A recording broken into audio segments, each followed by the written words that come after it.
Après la victoire de Doan, une fenêtre réapparaît avec un message interne qui a été envoyé par quelqu'un à Doan. Ce message lui dit de ne pas paniquer. C'est le paiement pour la faveur que Doan a rendue. À ce moment-là, Doan se souvient qu'il s'agit du joueur qui était avec lui dans le groupe et à qui Doan avait donné l'épée du dieu du feu. Là encore, la fenêtre lui indique qu'il a reçu 200 points d'expérience pour avoir vaincu le monstre Sheol et que ces points ont été ajoutés à son expérience totale. Il était donc presque complet et avec ces 200 points qu'il vient de gagner, il a réussi à compléter l'expérience maximale. Il a donc été promu au rang de larbin scellé. Et tandis que les textes apparaissent disant que ses capacités ont augmenté au maximum, Doan ne pouvait pas croire ce qui se passait. À la fin, Doan s'effondre sur le sol, tandis qu'Aline, surprise, se demande où il a appris tout cela. La jeune fille se rend également compte que Doan a reçu un coup violent à la tête. Elle court donc appeler l'infirmière. Et Doan se demande si tout cela ne se produit pas à cause du coup à la tête et du fait qu'il a voyagé dans le temps. Mais tout cela lui rappelle un livre qu'il avait écrit il y a quelque temps. C'est un livre de jeu typique où le personnage principal est super fort et détruit tout le monde. Il jette également un coup d'œil à toutes ses capacités et il est surpris de voir qu'il y en a tant et qu'elles sont toutes au maximum. Cependant, un autre texte apparaît disant que les compétences spéciales du larbin scellé seront appliquées sous peu.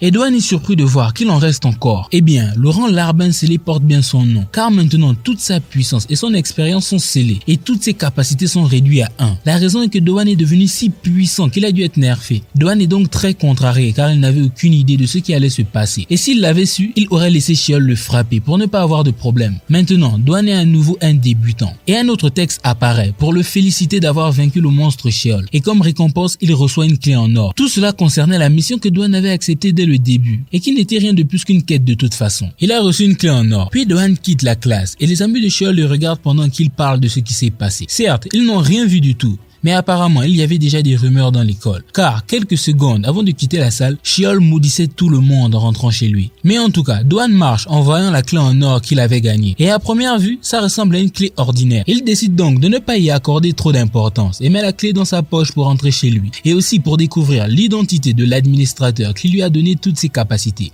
Il se met donc à parler un peu fort pour essayer de communiquer avec cet administrateur que Doan soupçonne d'être le joueur qu'il avait rencontré un peu plus tôt. Mais il semble que personne ne l'écoute. Et un nouveau message apparaît, indiquant que Doan sera invité cette nuit et qu'il doit accepter la quête. Mais il n'a aucune idée de l'endroit où aller. À ce moment-là, un garçon qui marchait dans la direction opposée entre en collision frontale avec Doan. Le garçon a eu le nez cassé. Doan est inquiet et lui dit qu'il va chercher de l'aide pour le faire soigner. Mais le garçon le remercie et lui dit que ce n'est pas nécessaire puisqu'il se sent bien. Doan lui dit de faire attention. Puis au même moment, quelqu'un appelle Doan. Et c'est un homme nommé Shin Jae-min qui dit qu'il a quelque chose à dire à Doan. Doan lui demande alors s'il a commencé à jouer aux jeux vidéo. Mais Jae-min rit. Elle dit qu'il ne joue aucun jeu. Au contraire, il lui dit qu'il a réussi à voir tout ce qui s'est passé. Il a vu comment Doan a pulvérisé Sheol. Maintenant, tout a un sens pour Doan, car il se souvient que Jae-min était là quand Sheol le frappait. À ce moment-là, Jae-min demande à Doan si son concept est celui d'un loser qui dissimule sa force aux autres. C'est alors que Jae-min aborde Doan avec beaucoup de confiance et avec un check amical sur la poitrine. Il invite Doan à sortir le soir même dans un club avec des filles. Doan se souvient alors de sa nouvelle quête, mais Doan pense que Jae-min ne lui parle pas. Alors, il lui demande si c'est à lui qu'il parle, mais Jae-min répond en disant qu'à part eux deux, il n'y a personne dans la pièce. Doan réfléchit sérieusement à l'opportunité d'accepter ou de refuser la quête, car le nom de celle-ci lui donne un mauvais pressentiment. Et Doan décide de rejeter l'invitation de Jae-min.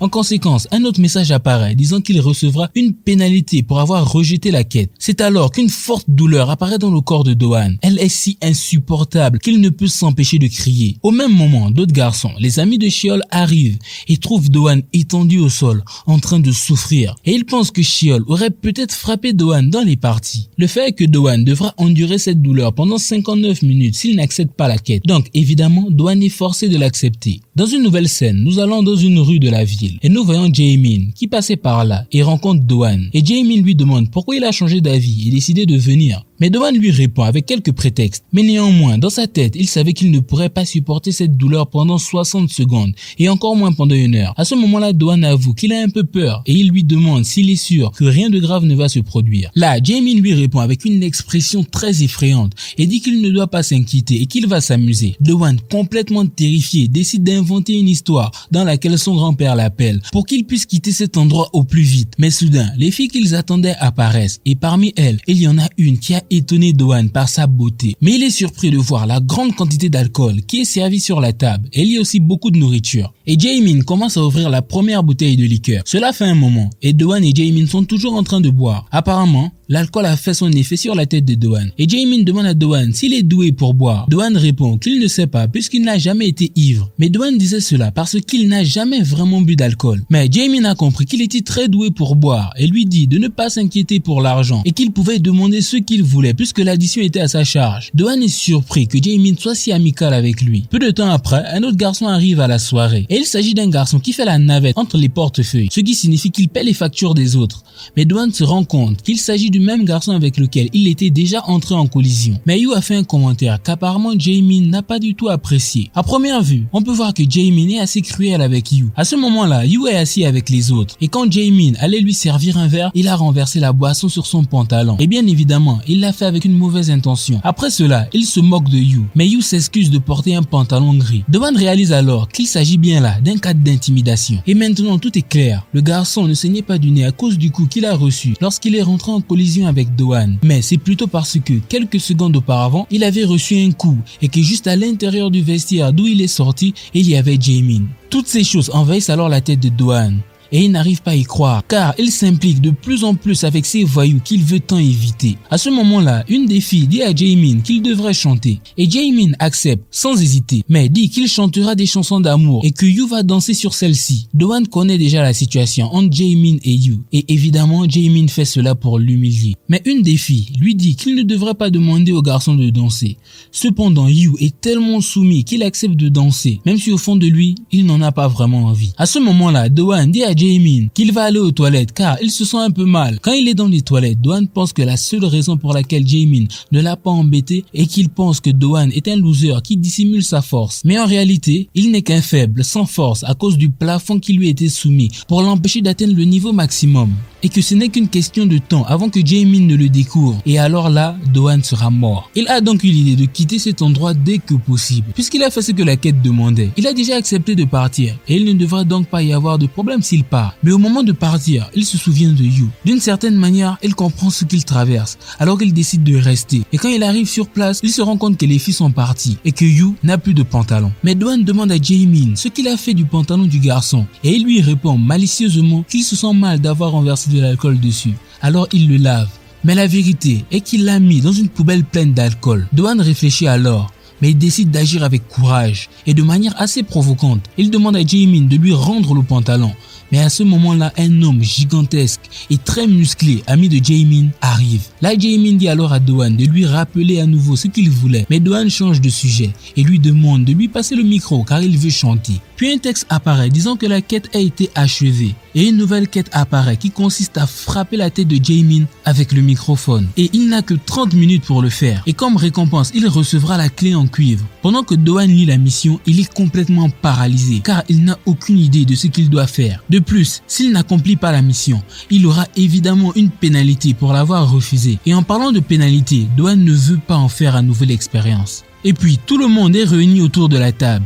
Et Jaemin demande à Mashun pourquoi il est couvert de sang comme s'il avait tué quelqu'un. Et il répond qu'il s'est battu avec quelques personnes en venant ici et qu'il a peut-être fait couler un peu de sang. Pendant ce temps, Yu sert de fauteuil en tenant la jambe de Mashun. Et Yu semble être très fatigué, mais Mashun l'avertit que s'il tombe, il le tuera avec ses poings. Après cela, Doan est paralysé par la situation qu'il vit en ce moment même. Mashun se lève alors, regarde directement le visage de Doan et lui demande s'il est vrai qu'il a vaincu Sheol. Et Jaemin dit que oui, qu'il est un homme, un vrai. Mais Mashun dit que tout ce qu'il voit est le visage d'un nerd. Pendant ce temps, Doan est dans une situation où il ne sait pas quoi faire. Car s'il fait ce que la quête lui demande, alors Mashun et Jaemin le tueront. Mais d'un autre côté, s'il n'accomplit pas la quête, alors la sanction le tuera. Dans tous les cas, le résultat final n'est pas bon du tout. Et il pense que s'il peut utiliser une seule de ses capacités, alors il aurait le courage d'accomplir cette quête. Mais malheureusement, toutes ses capacités ont été scellées. À ce moment-là, Jaemin dit à Doan qu'il a une question pour lui. Il lui demande donc que s'il avait les capacités de vaincre Sheol,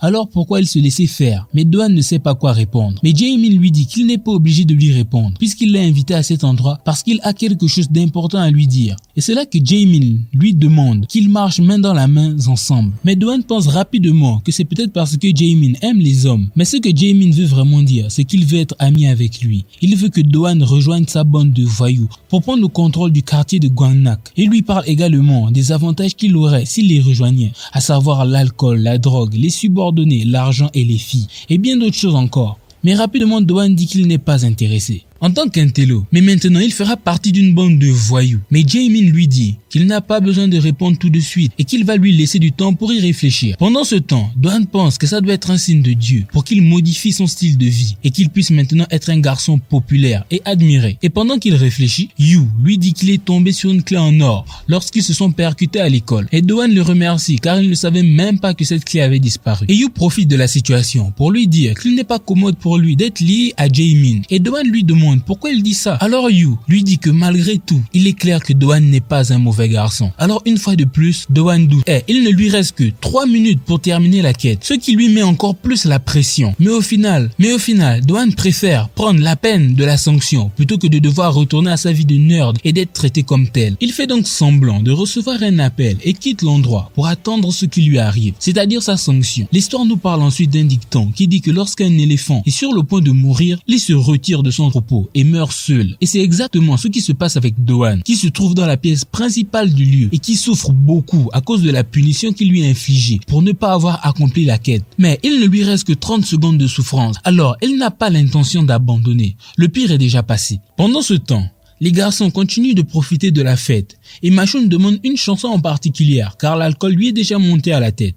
Il veut donc chanter maintenant. De l'autre côté, on voit Jae-min aller à la salle de bain car il voulait se soulager. Et soudain, il est attaqué par Doan qui le frappe à la tête avec le micro. Doan dit également à Jae-min qu'il ne marchera jamais auprès de lui. Immédiatement, Jae-min est laissé allongé sur le sol et totalement inconscient. Et soudainement, la fenêtre apparaît, disant que la quête a été complétée. Et alors que Jae-min est allongé sur le sol, Doan lui dit qu'il vaut mieux vivre comme un nerd que comme une ordure comme lui. Doan pense rapidement à cacher Jae-min là où personne ne pourrait le trouver et à s'enfuir de cet endroit. Mais il se souvient de Yu et Doan veut aussi l'aider. Alors, il a eu une idée, et c'est que le téléphone de Jae-min est tombé par terre. Doan commence alors à écrire à Mashun pour lui dire à quel point il est horrible. Et il lui dit aussi qu'il est un porc et qu'il doit accepter qu'il est un perdant. Au début, Mashun pense qu'il s'agit vraiment de Jae-min.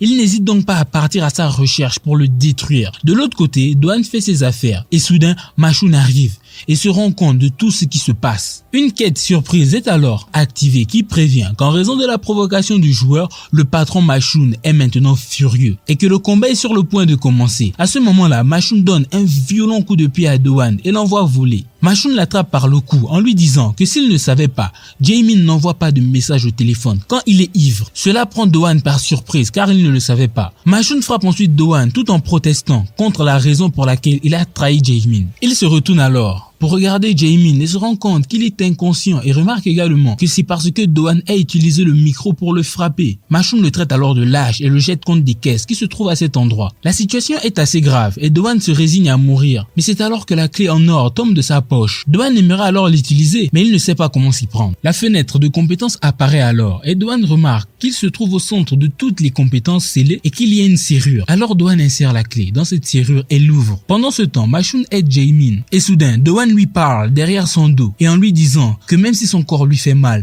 il ne va pas se laisser se faire frapper comme ça. Mashun se prépare alors pour le deuxième round et dit à Doan qu'il est bon, qu'il ait encore un peu de fierté en lui. Il se précipite donc contre Doan et il est furieux. Doan comprend donc maintenant que le jeu veut toujours le mettre dans des situations dangereuses car il veut lui montrer que les faibles peuvent aussi vaincre les plus forts. Revenons au combat. Mashun et Doan sont sur le point de se frapper. Évidemment, Doan prévoit d'utiliser sa nouvelle capacité qu'il a débloquée grâce à la clé en or et qui s'appelle Falcon Strike. Mais à la dernière seconde, alors qu'il allait l'activer, il s'avère que Doan n'a pas assez de mana pour débloquer la capacité. Immédiatement après, Mashun frappe Doan au visage et l'envoie à nouveau voler dans les airs. Doan pense qu'il s'agit d'un troll du jeu, mais il se souvient qu'il a également obtenu une clé de bronze lorsqu'il a terminé la quête, après avoir frappé Jae-min à la tête. Il a donc l'intention d'aller chercher cette clé, car c'est peut-être la solution à son problème. Le problème de Doan est qu'il doit trouver un moyen d'échapper à Mashun. Il élabore donc un plan très astucieux. Heureusement, Mashun l'avait pris par le cou pour le projeter à nouveau en l'air et Doan a profité de la situation pour appeler l'ascenseur avec une de ses mains. Le temps que l'ascenseur atteigne l'étage où il se trouvait, Doan a commencé à crier. Tout le monde attaquait le gros porc. Évidemment, cela a distrait Mashun Et c'était le moment idéal pour que Doan s'échappe. Il court donc dans le couloir vers la salle de bain puisque c'est là qu'il a terminé la quête précédente. Et il est probable que la clé se trouve là, quelque part. Pendant ce temps, Machoun le poursuit, mais Doan tombe au sol et voit la clé. En moins d'une seconde, la fenêtre s'affiche pour dire qu'il a reçu la clé de bronze pour avoir terminé la quête. Et aussi, cette clé peut être utilisée pour améliorer les attributs de certains joueurs. Et la clé tombe juste à côté de Doan. Et sans hésiter, Doan utilise la clé pour ouvrir le verrou qui est apparu dans ses statistiques et augmente son taux de mana. Doan se prépare une fois de plus à utiliser sa capacité et il réussit enfin d'un seul coup et parvient à en finir avec Machoun. Mais